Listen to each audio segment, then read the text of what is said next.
प्रेम से बोलो सदगुरु कबीर साहिब की जय। संत भक्तों की जय। गुरु गोविंद की जय। साहिब। आज सत्संग का 5वां दिन है।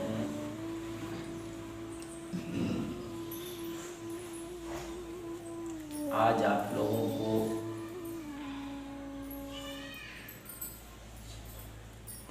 सदगुरु कबीर साहब का एक बीजक ग्रंथ है। जिस तरह से अन्य और ग्रंथ है कि रामायण है, भागवत है, उसी प्रकार से सदगुरु कबीर साहब का एक बीजक ग्रंथ है।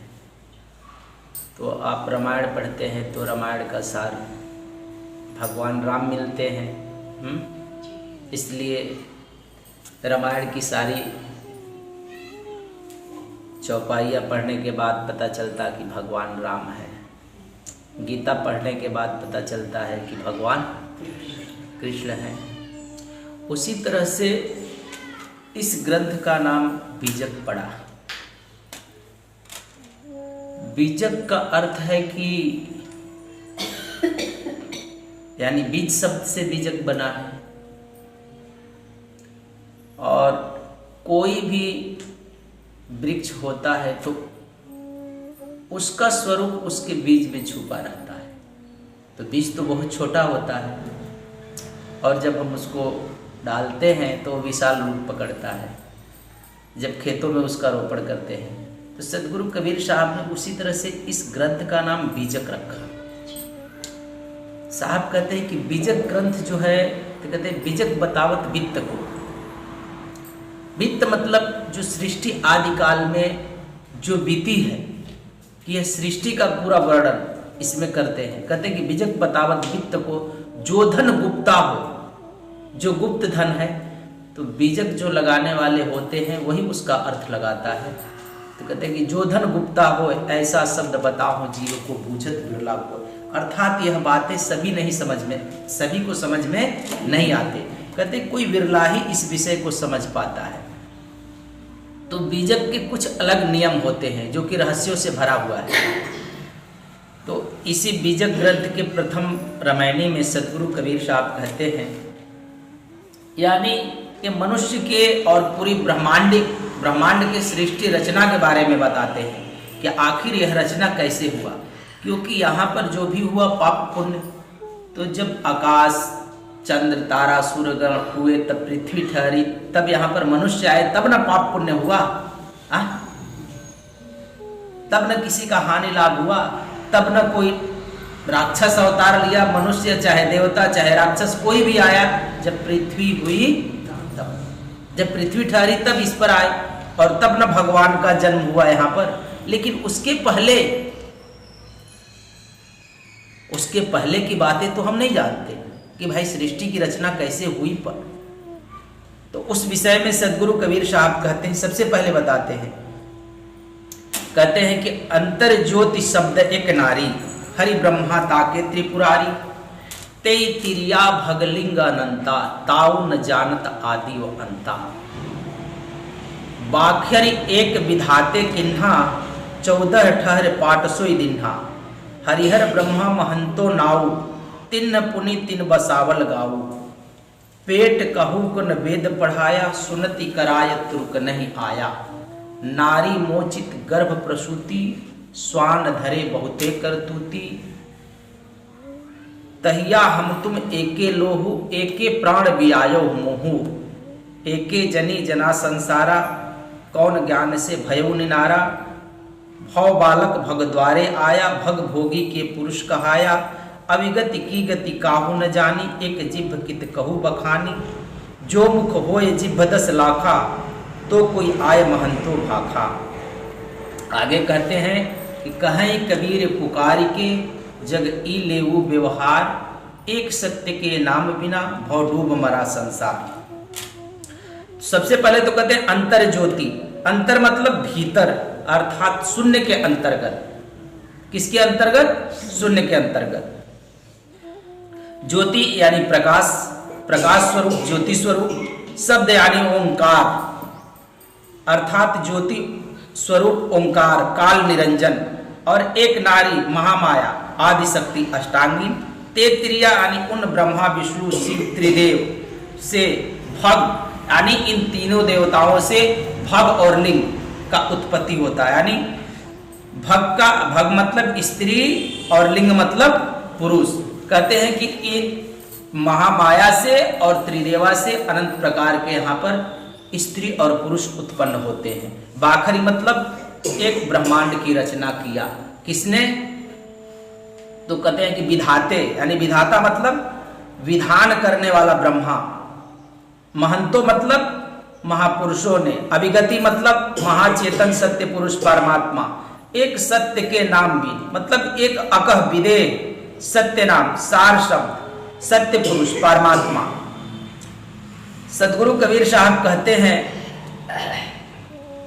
इस प्रथम रामायणी के अंत में अभिगति शब्द से महाचेतन सत्य पुरुष परमात्मा का संकेत और वर्णन करते हैं कि अभिगति की गति काहू न जानी, अर्थात उस सत्य पुरुष परमात्मा का गति किसी को पता नहीं चला, क्योंकि सृष्टि के बहुत काल बाद त्रिदेवा की उत्पत्ति होती है, इसलिए इस त्रिदेवा को भी पता नहीं चलता है।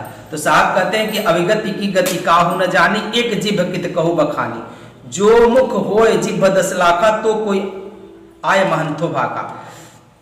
ठीक इसी प्रकार से और रवैनी में साहब बहुत सारी बातें कहे हैं कि तेही साहब के लागो साथा दुई दुख मेटी के हो सनाथा, अर्थात उसी प्रकार और भी रामायणों में कहे हैं कि बहुत तक साहस करहु जीव अपना तेही साहब से भेटन सपना, अर्थात जीवात्मा बहुत ही प्रयत्न करता है फिर भी उस परमात्मा से इसकी मुलाकात नहीं होती।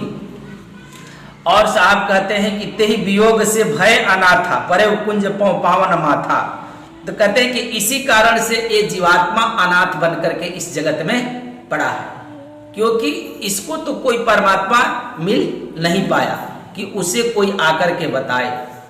एक बात है कि हमारे देश में अज्ञान के अंधकार को दूर करने के लिए गुरु शब्द का प्रयोग किया गया है कि अगर हम गुरु के पास जाते हैं तो हमारे सभी अज्ञानता का, सभी भ्रमणाओं का गुरु अंत करा करके मुझे ज्ञान रूपी प्रकाश से भर देता है। तो ये हमारे देश की ऐसी संस्कृति है। लेकिन आगे यहाँ पर साहब जी कहते हैं कि सार शब्द ही गही बाच हूं, अर्थात मैं सार शब्द मतलब वह परमात्मा ही होता है। कहते हैं कि मैं उस परमात्मा को जान करके ही हम आपको यह बीजक का संदेश दे रहे हैं।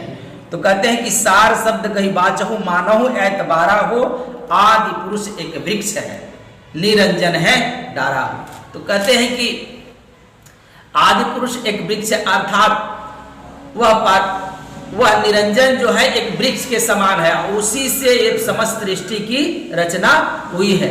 लेकिन एक बात कहते हैं कि सार शब्द गई बात हूं, अर्थात मैं परमात्मा को जान करके ये बातें सब हम कह रहे हैं, अनजाने में नहीं कह रहा हूं। तो कहते हैं कि बीजक ग्रंथ के अंतर्गत कई स्थलों से सदगुरु ने चेतन सत्य पुरुष परमात्मा का संकेत युक्त वर्णन करते हैं।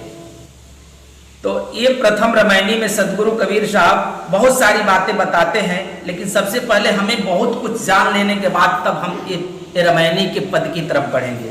तो साहब सदगुरु कबीर के प्रमाणों से यह सिद्ध हुआ कि आदि सृष्टि में सर्वप्रथम सर्वोपरि सर्व का आदि कारण अधिष्ठान मूल स्वरूप परम विशुद्ध एक अद्वितीय महाचेतन सत्य पुरुष परमात्मा ही विद्यमान था।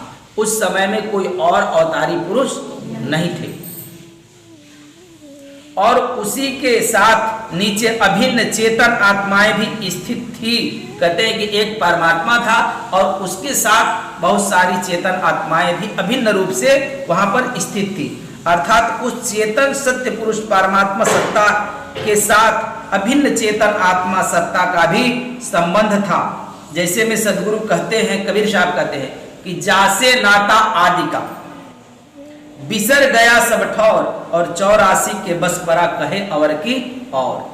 कहते हैं कि जिस व्यक्ति की नाता इस महामाया से लग गया, अर्थात इस संसार में जब से हम आ गए और माया का संसर्ग हुआ, तो कहते हैं कि वह परमात्मा का स्थान सबसे पहले जहां था उस परमात्मा के संग और साथ था, तो उसका नाता यानी जासे नाता आदि का, तो उस ठौर का स्थान का पता वो भूल गया और रहने वाला कहीं और का था और बताने लगा कहीं और का। हम तो परमात्मा के यहाँ के रहने वाले थे, लेकिन जब हम यहाँ पर बिछुड़ करके वहां से जब आ गए तो हम कहा क्या यहाँ पर तो बहुत सारे देवी देवता हैं, तो कोई शिव कहने लगा, यहाँ पर बहुत सारे धर्म हैं, हिंदू मुसलमान बौद्ध जैन ईसाई, और इसमें भी बहुत सारी देवी देवता भी हैं। तो यहाँ पर हम नाना प्रकार की देवी देवता को हम पूजा याचना करने लगे और रहने वाले थे सत्य पुरुष परमात्मा के यहाँ का। तो यहाँ पर जब आए तो स्वर्ग जल लोक भूअर लोक साकेत लोक वैकुंठ कैलाश धाम यानी नाना प्रकार के लोक आदि का यहाँ पर मनुष्य चिंतन मनन करने लगा। रहने वाला कहीं और का था, लेकिन जब भूल बंधन पड़ गया तो अपना नाता कहीं और का बताने लगा। इसलिए साहब कहते हैं कि जासे नाता आदि का बिसर गया सब ठौर और 84 के बस पड़ा। यानी जब 84 लाख योनियों में जब इसको नाना योनियों को जब धारण किया, एक तो भूल में पड़ गया, तो भूल में पड़ गया, जब यहां आया तो कहते कि 84 के बस पड़ा, 84 के अधीन हो गया, यहां माया के अधीन हो जाता है। तब ये क्या करता है कि रहने वाला कहीं और का है और बताने लगता है कहीं और का। तो सदगुरु कबीर साहब कहते हैं कि जिस महाचेतन सत्य पुरुष परमात्मा से इस चेतन आत्मा का नाता अर्थात संबंध आदि का था, यानी सृष्टि के आदि में था, जिसके संग साथ रहता था, सर्व से प्रथम था, बिसर गया और ठौर अर्थात स्थान को भूल जाता है। चेतन सत्य पुरुष परमात्मा स्वरूप ठौर नाम स्थान को यह चेतन आत्मा बिसर गया, भूल गया है और भूल बंधन में पड़कर और कहता है वास्तव असली सिद्धांत की इसको कुछ भी खबर नहीं है, अर्थात असली परमात्मा के सिद्धांत का इसको कुछ पता नहीं है। सृष्टि आदि के सर्वप्रथम उस महाचेतन सत्य पुरुष परमात्मा का साथ अभिन्न चेतन आत्मा का भी संबंध था। यानी ये जितनी भी जीवात्माएं हैं यहाँ पर मौजूद इस भूधरातल पर, सबका नाता किससे था? तो वो सत्य पुरुष परमात्मा से था। लेकिन जब ये कच्ची देह का निर्माण किया, हम काल के जाल में फंस गए, तो रहने वाले कहीं और के थे और बताने लगे कहीं और के। इसलिए सदगुरु कबीर साहब कहते हैं कि अंतर ज्योति शब्द एक नारी हरि ब्रह्मा ताके त्रिपुरारी। तो सदगुरु कबीर साहब कहते हैं कि आदि सृष्टि के सर्वप्रथम उस महाचेतन सत्य पुरुष परमात्मा से जो प्रथम एक चेतन आत्मा पृथक होती है, अर्थात उससे अलग होती है। क्या होती है? उससे हटती है। कहते हैं कि सर्वप्रथम उससे अलग होती है। तो इसका मतलब है कि उस समय में कुछ भी नहीं होगा, खाली परमात्मा होगा और जीवात्माएं मौजूद होगी। तो कहते हैं कि उस समय में जब पृथक होती है अर्थात शून्य के अंतर्गत स्थित हुई, सदगुरु ने उसी आत्मा से जड़ सृष्टि का वर्णन करते हैं। कहते हैं कि जो उस समय में एक चेतन आत्मा परमात्मा के संग साथ से अलग हटती है, तो उसी से जड़ सृष्टि का जितना भी जड़ सृष्टि हुआ, तो उस चेतन आत्मा से ही जड़ सृष्टि का रचना हुआ। शून्य के अंतर्गत ज्योति स्वरूप ओंकार ब्रह्म निरंजन और एक नारी नाम की उसकी इच्छा शक्ति स्वरूप माया महामाया आद्या आदि शक्ति अष्टांगिन के सत्य संकल्प से, अर्थात उस समय में तो मतलब कि उसकी एक इच्छा जगती है अंदर में, और जैसे ही इच्छा जगती है तो एक नारी भी प्रकट होती। कहते हैं इच्छा रूप नारी अवतारी। तो इच्छा शक्ति से एक स्त्री उत्पन्न होती है। सबसे पहले तो कहते हैं कि अंतर ज्योति शब्द एक नारी, तो कहते हैं वहां पर इच्छा जब हुई तो उसको नारी उत्पन्न हुई, और एक ब्रह्म निरंजन और एक आद्या महामाया नारी से 3 पुत्र उत्पन्न होते हैं, जिसका नाम कहते हैं अष्टांगिन के सत्य संकल्प से। कैसे उत्पन्न होते हैं? तो संभोग से नहीं बल्कि सत्य संकल्प से उत्पन्न होते हैं। उसका नाम रखते हैं रजोगुण प्रधान ब्रह्मा, सतोगुण प्रधान विष्णु और तथा तमोगुण प्रधान शिव, ये 3 पुत्र उत्पन्न होते हैं। अतः आदि सृष्टि के सर्वप्रथम महाचेतन सत्य पुरुष परमात्मा से प्रथम एक चेतन आत्मलक्ष्य सुरति पृथक हुई, अर्थात भिन्न अलग होकर अपने चेतन स्वरूप में स्थित हुआ और बहुत समय तक उसी स्थिति में रहा। कहते हैं कि पहले अलग हुआ तो क्या किया, पहले अपने ही स्वरूप में बहुत काफी दिनों तक वह रहा।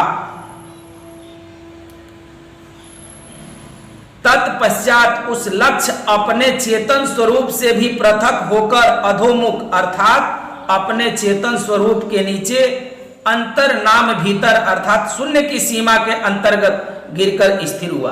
पहले तो कहते हैं कि सबसे पहले जब अलग होता है तो अपने स्वरूप में ठहरता है, बहुत काल तक रहता है, फिर उससे भी नीचे गिरता है तो उस शून्य की सीमा में आता है। तब वह चेतन आत्मा प्रथम शून्य अचेत दशा को प्राप्त होता है। जब शून्य में आता है तो क्या होता है, अचेत दशा को वो प्राप्त होता है। साहब कहते हैं कि उसकी उसी शून्यवत अचेत स्थिति को वेद वेदांत आदि ग्रंथ तुर्यातीत क्या कहते हैं, तुर्यातीत भूमिका से उसको संकेत कहते हैं। क्योंकि मैंने कई बार बताया कि जागृत स्वप्न सुषुप्ति तुर्या और तुर्यातीत होता, तो जो तुर्य भूमिका होता वहां से सृष्टि सृजन यानी संहार करता है, सृष्टि भी करता है और वहीं से संहार करता है। लेकिन तुर्यातीत जो भूमिका होती है वहां पर समस्त सृष्टि को लेकर सोने का स्थान है उसका, कि सभी को समेट करके वो अपने में लेकर के लय होता है। तो वो तुर्यातीत भूमिका तक वो जब उतरता है नीचे तो निर्विकल्प ब्रह्म, शुद्ध ब्रह्म, निर्विशेष ब्रह्म, निर्गुण ब्रह्म, निराकार ब्रह्म, निरंजन इत्यादि अनेक नामों से ये सभी ग्रंथ उसकी पुकार करते हैं और इन्हीं नामों से उसका नाम लेते हैं।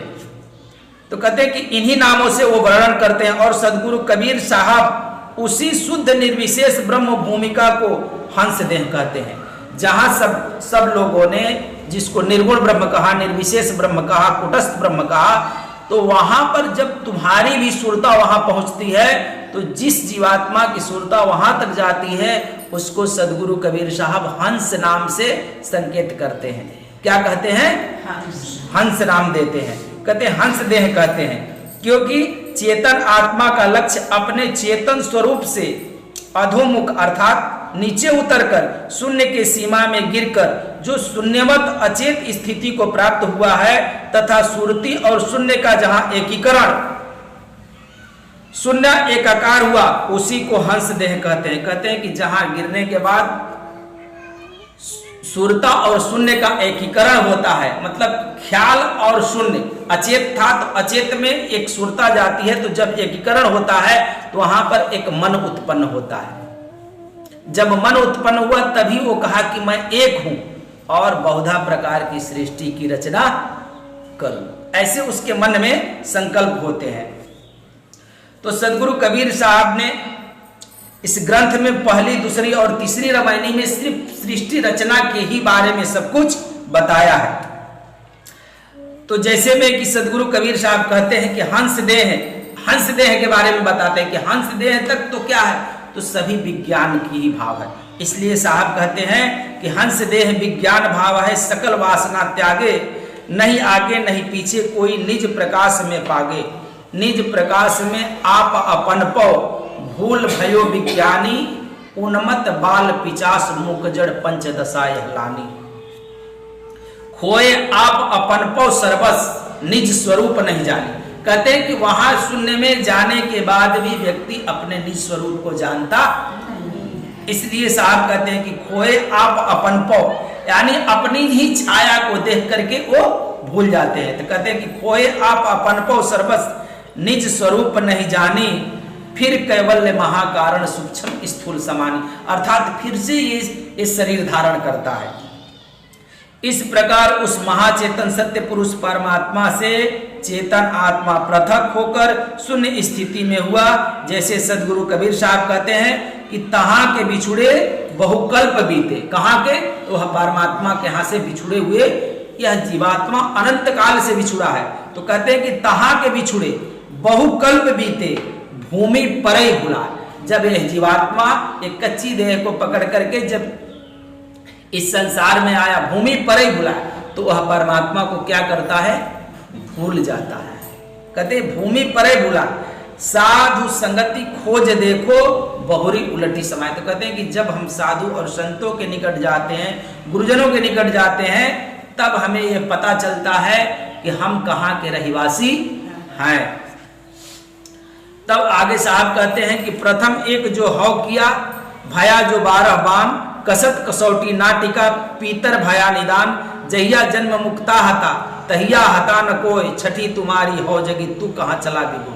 कहते हैं कि जिस दिन तुम मुक्त था, जहिया जन्म मुक्ता हता, तहिया हता न कोई, उस दिन तो तुम्हारे संग साथ न कोई पाप था, न कोई पुण्य था, न कोई तेरा था, न मेरा था, न चांद थे, न सूरज थे, न आकाश थे, न पृथ्वी थे, न तारेगण थे।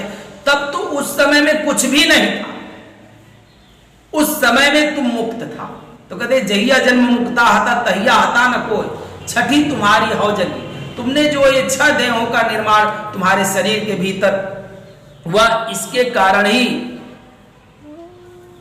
तू कहीं और के रहने वाला और बताने लगा कहीं और के। तो कहते छठी तुम्हारी हो जगी, तू कहां चला बिगो। अर्थात तुम उस परमात्मा को भूल करके और तुम कहीं और चल पड़े।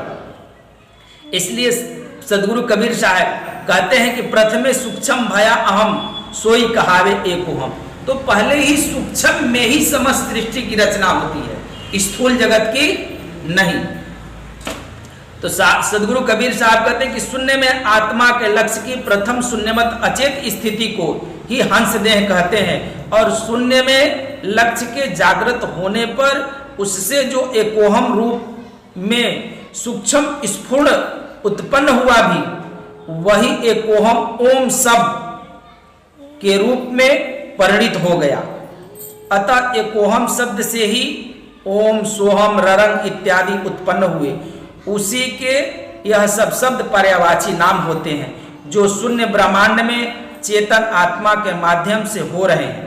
किसके माध्यम से हो रहे हैं? तो कहते हैं कि जितने भी ये ब्रह्मांड में ये ध्वनियां उत्पन्न हो रही है, तो कहते हैं कि चेतन आत्मा के माध्यम से ही ये सभी ओहम, सोहम, ररंग, अनाहत, ढोलक, संग, नगारा, ज्योति, जो भी उसमें हम देखते हैं, ध्यान कर कर जब हम जाते हैं पिंड से ब्रह्मांड में, अर्ध से ऊर्ध्व जब हमारी श्वास होती है तो चेतना होती है, तब उस समय में हमें ये सारी वस्तुएं दिखाई पड़ती है, अर्थात उसमें प्रकाश भी दिखाई पड़ते हैं। कहते हैं कि ध्वनि प्रकट होने के पश्चात और ज्योति अर्थात प्रकाश प्रकट हुआ, अतः उसी को ज्योतिर्मय कैवल्य देह भी कहते हैं। यह कैवल्य देह आकाशवत ज्योतिर्मय है। उस आकाशवत ज्योतिर्मय कैवल्य देह का अभिमानी चेतन आत्मा ही ब्रह्म निरंजन है। कहते हैं कि जितने भी ये सब ज्योतिर्मय आकाशवत दिखाई पड़ा और जितने भी घंट, शंख, नगाड़ा जो भी हमें बजते हुए सुनाई पड़ा, तो ये सब का साक्षी और ये सब का कर्ता धर्ता कौन है? तो काल पुरुष निरंजन ही है, ब्रह्म निरंजन है। अतः उस चेतन आत्मा से शून्य के अंतर्गत प्रथम ओम शब्द तथा ज्योति अर्थात प्रकट हुआ। तदनंतर उसी चेतन आत्मा को एकोहम के पश्चात बहुश्याम अर्थात मैं बहुत रूप से हो जाऊं, अर्थात बहुत प्रकार की सृष्टि की रचना करूं, इस प्रकार का इच्छा शक्ति उसके भीतर उत्पन्न होता है। मैंने पहले ही बताया कि एकोहम बहुश्याम प्रजाते, यानी बहुधा प्रकार की मैं सृष्टि की रचना करूं। तो साहब कहते हैं कि ओम शब्द में वह चेतन आत्मा अपनी स्थिति कर गया और वही अपना ज्योतिर्मय ओम सच्चिदानंद स्वरूप स्वयं स्वीकृत कर उस ज्योति प्रकाशमय ओम शब्द का अभिमानी हुआ, अर्थात उसी समय में उसके अंदर एक अहम जगह।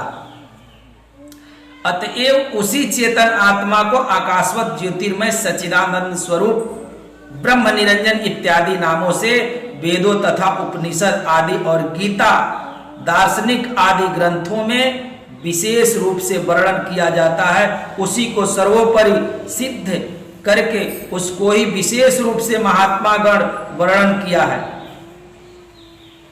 और उसी का महत्व वर्णन किया जाता है, और उसके प्राप्ति के लिए जाप, अजपा, योग, तप, नेम, आचार सभी कुछ लोग करते रहते हैं। यानी किसकी प्राप्ति के लिए? किसकी प्राप्ति के लिए? तो उसी निरंजन की प्राप्ति करने के लिए, परमात्मा की प्राप्ति के लिए नहीं। तो कहते हैं अनेक साधनों का वर्णन किया जाता है और उसी को वेदांत, उपनिषद आदि ग्रंथों में महाकारण ब्रह्म, निर्विशेष ब्रह्म, शुद्ध ब्रह्म आदि कहा है तथा उसी को विद्या माया के संयुक्त साक्षी दृष्टा रूप तुरीय पद पर स्थिर होने से और जगत की सृष्टि का सृजन करने से ईश्वर सबल ब्रह्म तथा सगुण ब्रह्म भी कहा जाता है। जैसा कि वेद, उपनिषद, वेदांत आदि में कहा है कि आकाशम शरीरम ब्रह्म, अर्थात आकाश ब्रह्म का शरीर है, एवं आकाश मंत्राय ब्रह्म, अर्थात आकाश की तरह वह ब्रह्म सर्वव्यापक है। इसी प्रकार ज्योतिषामपि तज्जो अस्तमसः परमुच्यते, गीता इसी तरह से कहता है कि ज्योतियों का भी ज्योति एवं माया से अति परे कहा जाता है। आत्मा ज्योतिर्मय सच्चिदानंद रूपो नितस्य निष्प्रिय निर्गुण सब प्रतियोगिता पूर्ते जगत। वेदांत कहता है कि वह ब्रह्म परमात्मा ज्योतिर्मय सच्चिदानंद स्वरूप नित्य इच्छा रहित निर्गुण है और वही ब्रह्म आत्म जड़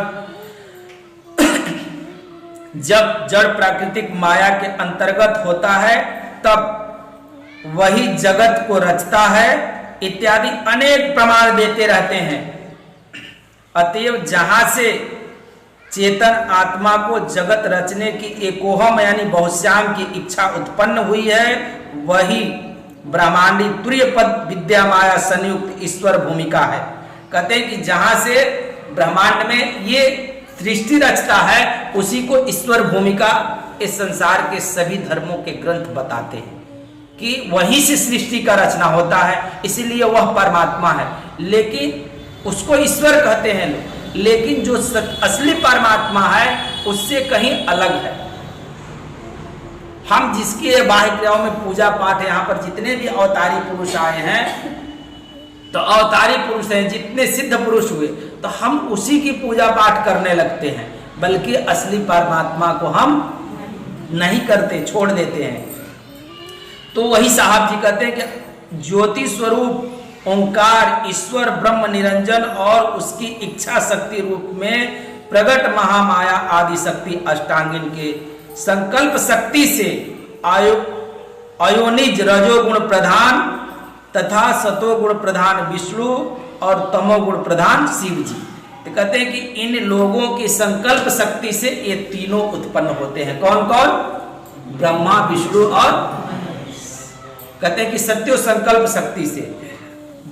तो सदगुरु कबीर साहब अब रामायणी की तरफ, यानी पहले शब्द में कहते हैं कि अंतर ज्योति शब्द एक नारी, हरि ब्रह्मा ताके त्रिपुरारी। तो कहते हैं कि इस प्रकार उस ज्योति स्वरूप ओंकार ब्रह्म निरंजन और माया आद्या शक्ति से प्रथम त्रिगुण प्रधान, कहते हैं कि अंतर ज्योति शब्द एक नारी, तो उनसे कौन उत्पन्न होता है? तो ब्रह्मा, विष्णु, महेश।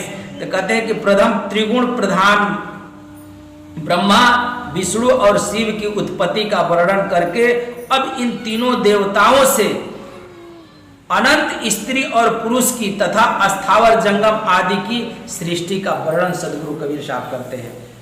तो कहते हैं ते तिरिया भगलिंगानंता, यानी अनंत प्रकार से कैसे उत्पन्न होते हैं इस विषय में कह रहे हैं। कहते हैं कि अतः इसके पश्चात उस महामाया आद्या शक्ति के सहित उन तीनों ब्रह्मा, विष्णु और शिव देवों से भग और शिव से लिंग शब्द से बोधित होने वाले अनंत अर्थात असंख्य अनेक स्त्री और पुरुष मानसिक, अब पहले तो सत्य संकल्प शक्ति से उत्पन्न हुआ था, अब कहते हैं कि मानसिक से उत्पन्न होता है, यानी इनके मन के चाहने से ये सभी उत्पन्न हो रहे हैं स्त्री और पुरुष। कहते हैं कि मानसिक सत्य से उत्पन्न हुए, किंतु उन तीनों देवों ने भी अपनी आदि उत्पत्ति और अंत यानी प्रलय विनाश को नहीं जाना। कौन कौन?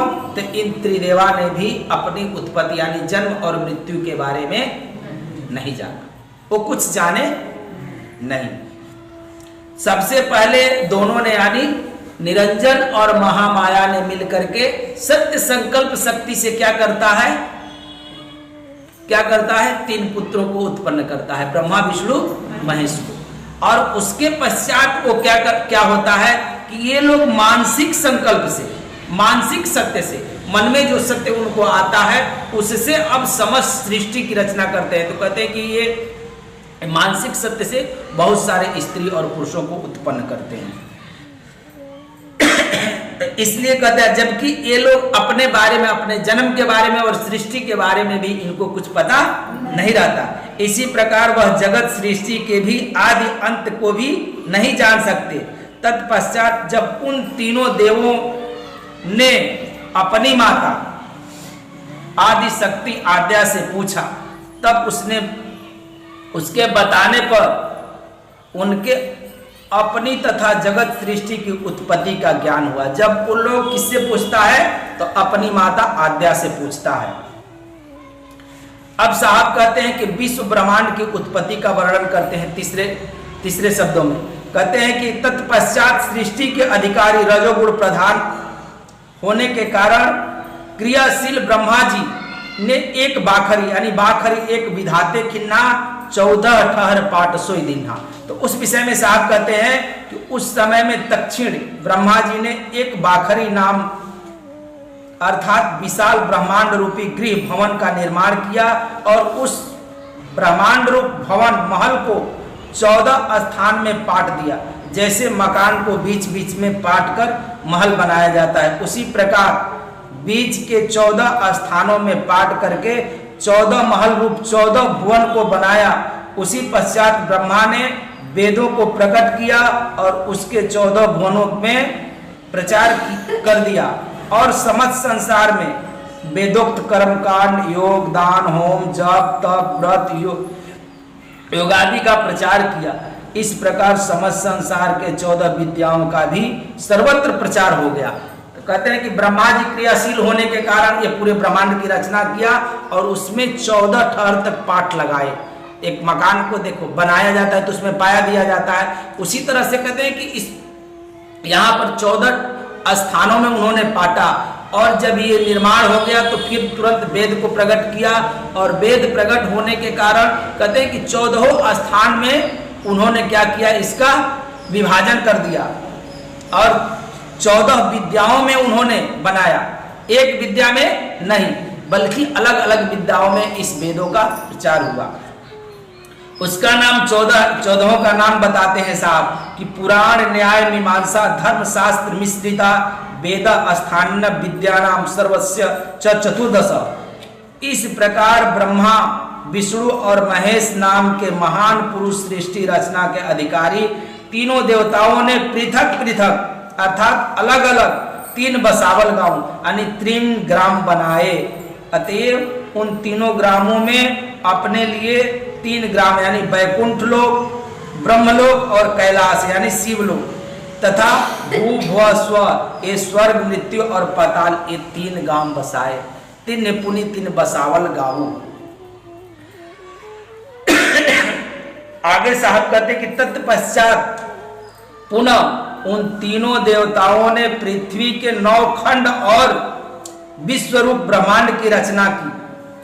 सृष्टि रचना होने के पश्चात मनुष्य अनेक प्रकार के कर्मों के करने में लग गए। तदनंतर महर्षियों ने 6 दर्शन शास्त्र की रचना की करके सर्वत्र संसार में प्रचार कर दिया। उन 6 दर्शनों के नाम हैं मीमांसा, वैशेषिक, न्याय, योग, सांख्य और वेदांत। पूर्वोक्त यह 6 आस्तिक दर्शन कहे जाते हैं। कौन सा दर्शन हुए? आस्तिक। कहते हैं कि उसके पश्चात यानी मीमांसा, वैशेषिक, न्याय, योग, सांख्य और वेदांत ये 6 आस्तिक दर्शन हुए। तत्पश्चात अब देहात्मवादी नास्तिक ने भी भिन्न भिन्न अपने अन्य 6 दर्शनों की रचना की। तो कहते हैं कि ये तो बिना देह वाले ने किया। अब कहते हैं कि देहधारियों ने, जिनका जन्म होता है उन लोगों ने यानी नास्तिक लोगों ने 6 नास्तिक शास्त्र भी ये रचना करते हैं। कहते हैं कि 6 आस्तिक दर्शन हुए और 6 नास्तिक दर्शन हुए। तो नास्तिक दर्शन में कौन कौन सा नाम आ रहे हैं?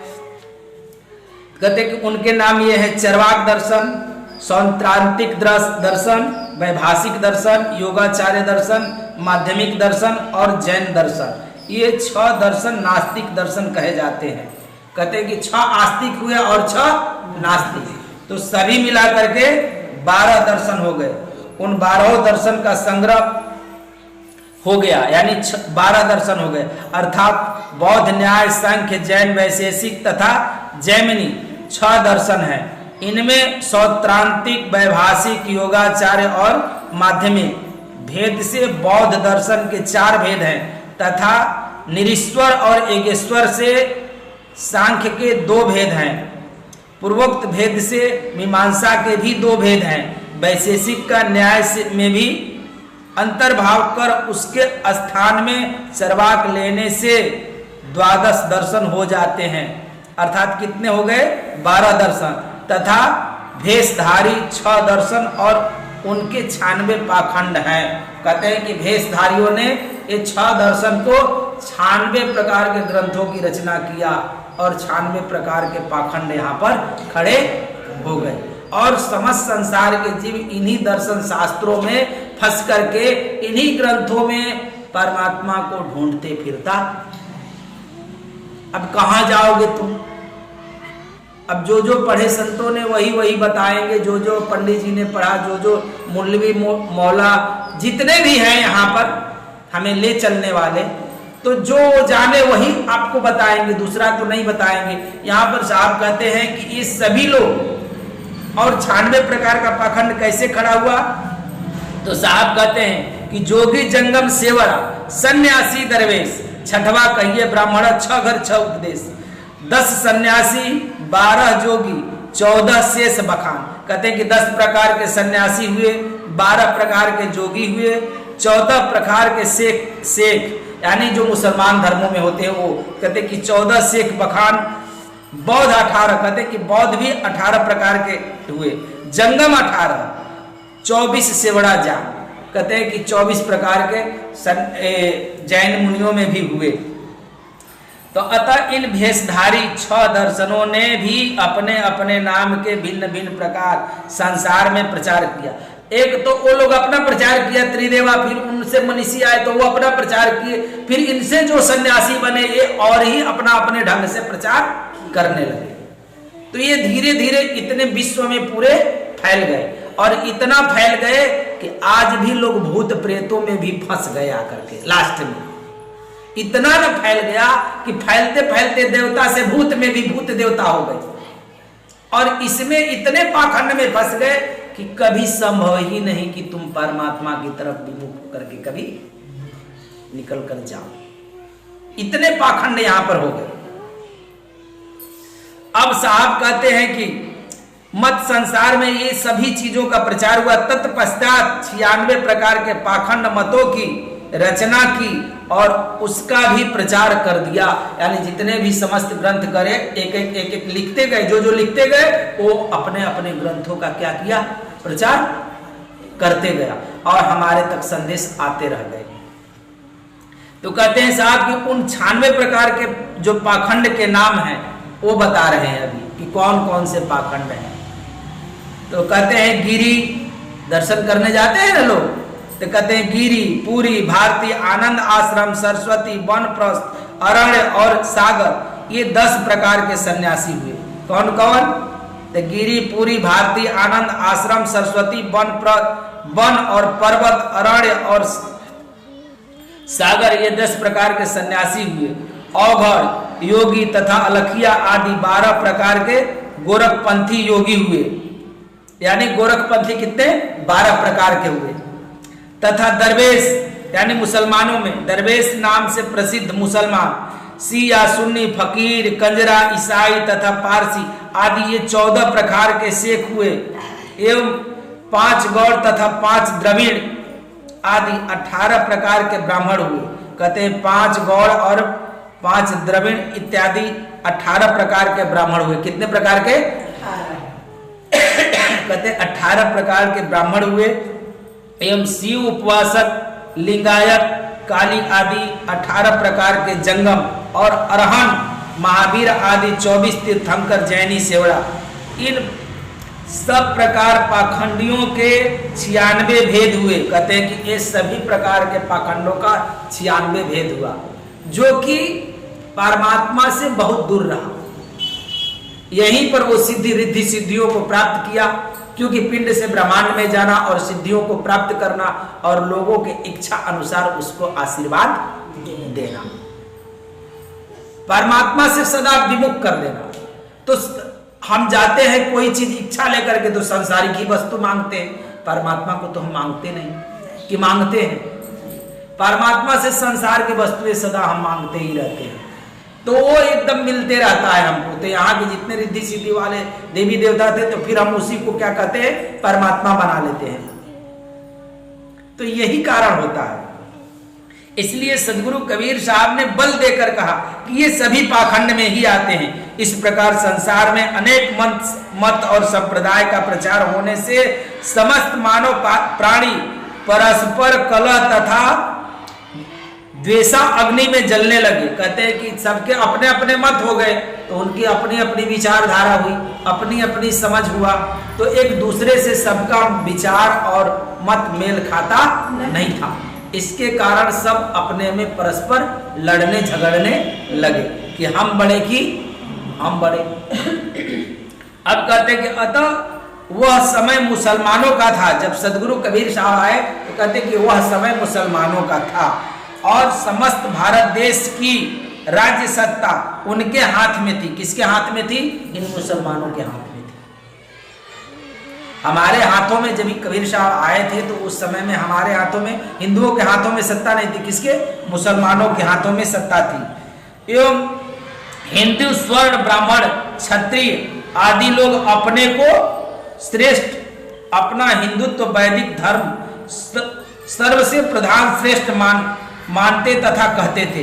कहते हैं कि इन लोगों में जो सर्व और ब्राह्मण थे, यानी ब्राह्मण और राजपूत, ये दो थे, श्रेष्ठ थे। तो ये अपने को वेद को मानते थे और अपने आप को श्रेष्ठ भी मानते थे। बाकी लोगों से उनको किसी से मतलब नहीं था। कहते हैं कि अपने आप को ऊंचा भी मानते थे।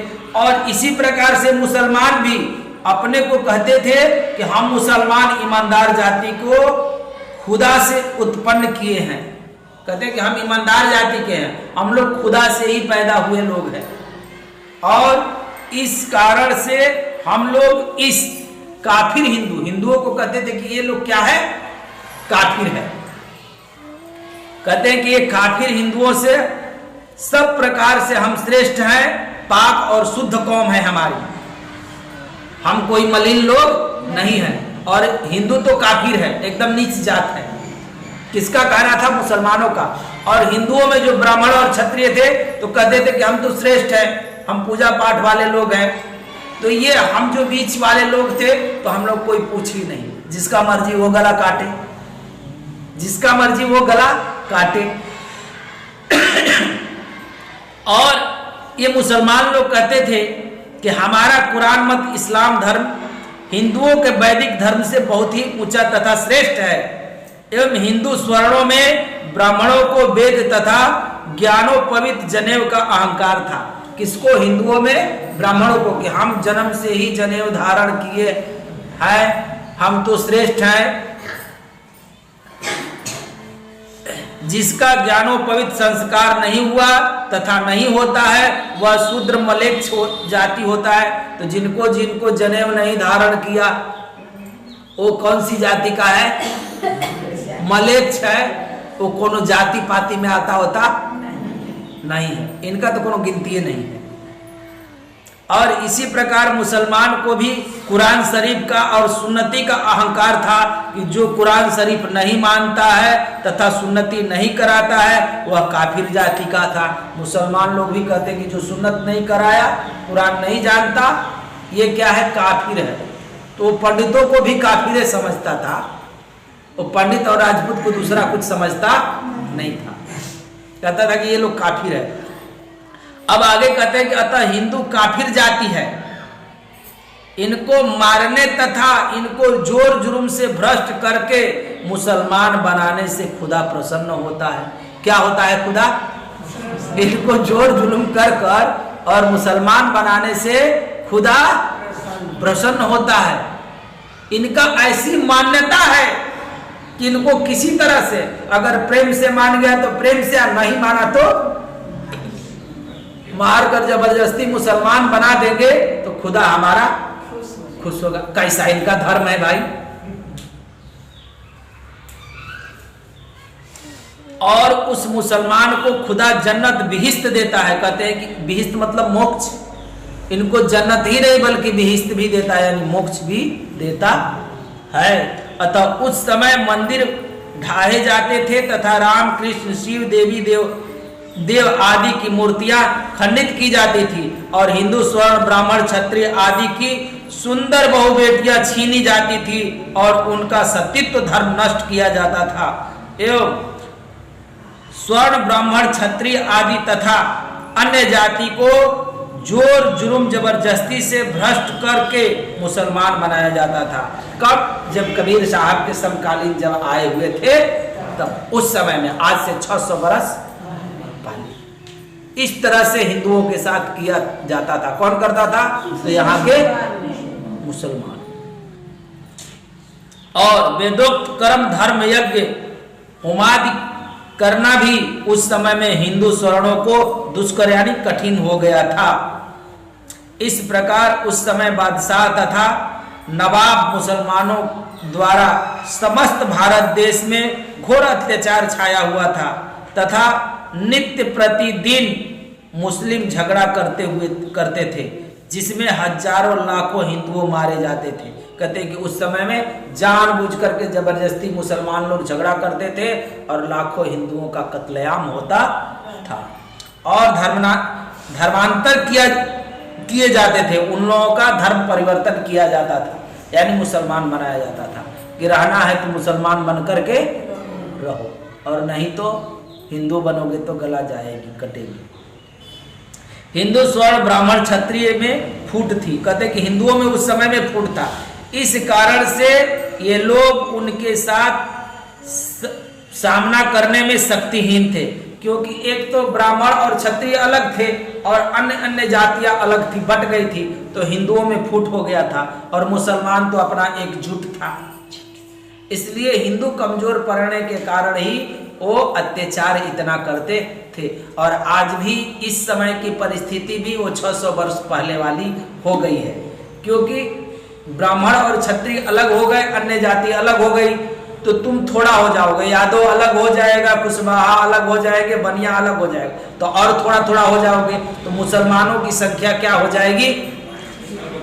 अधिक हो जाएगी। तो जब चाहेगा तब क्षत्रियों को भी जुर्म करेगा, कुशवाहा को भी जुर्म करेगा, बनियों को भी जुर्म करेगा, अहिर को भी जुर्म करेगा, चमार को भी जुर्म करेगा, सब पर तब पारापारी जुर्म करेगा। तो ये इन लोगों की नीति है कि ये लोग आकर के हिंदू धर्म के लोग एकदम सरल और सहज होते हैं, तो इनको कोई भी फूट डाल करके अपनी तरफ खींच लेता है। तो ये सदा ही फूट डाल करके हिंदुओं में कहते हैं कि तुमको ये ब्राह्मणों ने ऐसा किया, तुमको ब्राह्मणों ने वैसा किया। ब्राह्मण ने क्या किया वो तो बात की बात रही। ब्राह्मण कभी किसी को गला काटा है? लेकिन दिखाएगा कि मटका बांध करके तुमको झाड़ू बांध करके ऐसे चलाता था, नहीं, वो तो सिर्फ चलाता ही था ना, तुम तो पूरा गला ही काट लेता था। तो जब हम भी पढ़े लिखे हो गए, आज एकदम सर सफाई से शुद्धता से रहने लगे, हमारे पास भी धन हो गया, तो हमें क्या करना चाहिए? अपने धर्म की रक्षा करनी चाहिए कि मुसलमानों का समर्थन करना चाहिए? अपनी धर्म का रक्षा करना चाहिए, क्योंकि धर्म की रक्षा करने से ही हम बच सकते हैं यहाँ पर। तो उस समय की परिस्थिति ऐसी थी और आज भी परिस्थिति ऐसी ही नजर आ रही है। आज भी परिस्थिति ऐसी ही नजर आ रही है कि सब अलग अलग फूट गए। तो फूटने से मुसलमानों का वर्चस्व बढ़ रहा है इस देश में। कितने बार इन लोगों ने देश को तोड़ा और तोड़ करके इस्लामिक राष्ट्र बनाया, और अभी भी यहाँ पर मुसलमान खड़ा है, ये है, फिर से बांटने के लिए खड़ा है। तो ऐसे कब तक चलेगा? जब हिंदू राष्ट्र हो गया तो इसको बांटना चाहिए वापिस। तो हिंदू राष्ट्र हो गया, फिर भी इसको ये लोग बांटने के लिए वापिस तैयार है। पाकिस्तान ले लिया, बांग्लादेश ले लिया, तो तुम उस मुल्क में जाओ। हिंदुस्तान में तो रहने का कोई अधिकार ही नहीं होना चाहिए।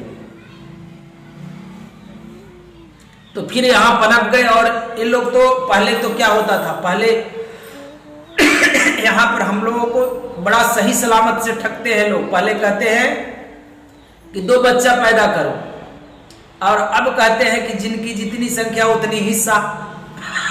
पहले कहते थे कि 2 ही बच्चा करो, 2 बच्चा करोगे तो कम परिवार सुखी परिवार। अब कहते हैं कि जिसकी जितनी संख्या उतनी हिस्सा। तब संख्या के आधार पर हिस्सा लगाएंगे। तो देखो मुसलमानों की संख्या यहाँ पनप गई, तो फिर एक राष्ट्र दो, फिर सबको अलग अलग दो। तो साहब इस समय कहते हैं कि उस समय में हिंदू क्या थे? शक्तिहीन थे, क्योंकि इनको परस्पर क्या था? कलह था, आपस में मतभेद था।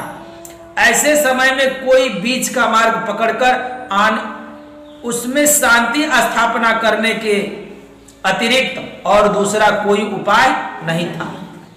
क्योंकि कबीर साहब का आगमन हुआ तो उस समय में इनके बैर भाव में जो एक एक दिन में हिंदुओं को दबाना, सताना, मुसलमान हिंदू हमेशा लड़ना, तो उस समय में इसके बीच में शांति स्थापना करने वाला कोई यहाँ पर दिखाई नहीं पड़ता था। कहते हैं कि सदगुरु कबीर साहब उस समय में सत्य सनातन धर्म के महान आध्यात्मिक नेता थे। सदगुरु कबीर साहब जब आए तो किस चीज का नेता बने? तो कहते हैं कि सनातन धर्म का सबसे पहले उन्होंने नेता बना, और सत्य का प्रचार करने वाले थे। वो जो सच्चाई था उसका प्रचार करते थे। अतः हिंदू और मुसलमानों में शांति स्थापना करना उनका कर्तव्य था। इसलिए उन्होंने अपना सत्य उपदेश देना प्रारंभ किया कि ए हिंदू और मुसलमानों। अब क्या कहते हैं हिंदू और मुसलमान को, इस विषय में मैं कल बताऊंगा। क्योंकि आगे कहते हैं कि पेट न काहू को वेद पढ़ाया और सुनती कराए तुरुक नहीं आया। यानी पेट से, अपनी माँ के पेट से कोई वेद सीख कर आता नहीं है, और ना ही कोई मुसलमान सुन्नत करा कर आता है। तो इस विषय में हम कल बताएंगे। प्रेम से बोलिए सदगुरुदेव की जय।